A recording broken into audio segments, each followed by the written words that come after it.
this week's MVP segment on High School Cube News. I'm Beth Long here at Willowbrook, where we are profiling senior quarterback Brian Johnson. Johnson has had a bit of a breakout senior season where he's racked up over 1,000 passing yards in just 5 games and has Willowbrook sitting nice at 4-1. Shotgun for Brian Johnson.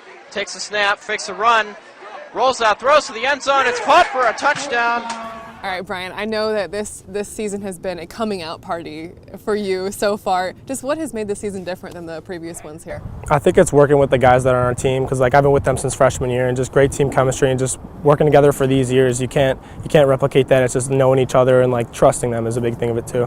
Going back to week 1, Glenbardy, so you guys are 4-1. The only team that's gotten better of you guys was Glenbardy's in week 1. What changed after week 1, for you guys to go 4 straight wins after that? That was kind of a wake-up call for us, because we saw what happens when we don't play at our best. We can lose to anybody, but then we show that when we play how we can and execute our plays, then we can beat anybody who we play against, and that was really just like an eye-opening moment for us. The next week, I'm sure the number 675 means something to you at this point. How many yards you threw for in week 2? Were you expecting that at all? No, I was not at all. I didn't think we were going to have to pass 52 times either. We were just rolling with it because it was working, but I'm just glad that got us the win. If we needed to run the ball 52 times, that would have been fine too, just however we get the win. And that ended up being a state record, breaking current Illinois quarterback Wes Lunt's record from when he was at Rochester. When did you find that out? Right after the game, actually, right when we were going to the huddle in a team, and one of my coaches told me, and that was just, I was shocked at that. I didn't think it was that many yards. And that performance certainly kind of put you on the map, but you've backed it up every week since then, being near 300 yards or over 300 yards of passing yards.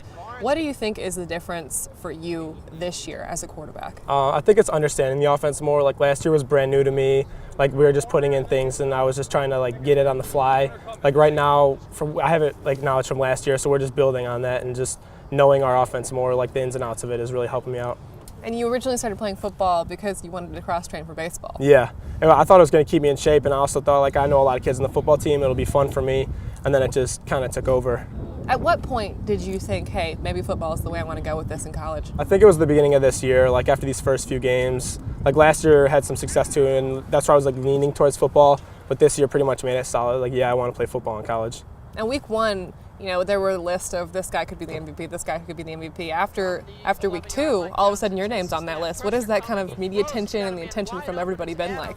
It's been really weird, actually. I've never had anything like that, these many people calling me or texting me, newspapers and stuff like this. It's been almost kind of weird for me because I'm just not used to this kind of stuff. How did you find the quarterback position? One of my coaches, they knew that I played baseball, so they just figured, why don't you try and throw football? And then we just worked on it. From there, it just stuck. What position in baseball? I play shortstop. And you still play baseball, correct? Yeah. How do you think that football has helped your baseball game too? Well, in the off season, it's keeping me in shape, and obviously playing quarterback keeps your arm in shape, and that's what it meant to do the opposite, but now it's doing baseball's keeping my arm in shape for football.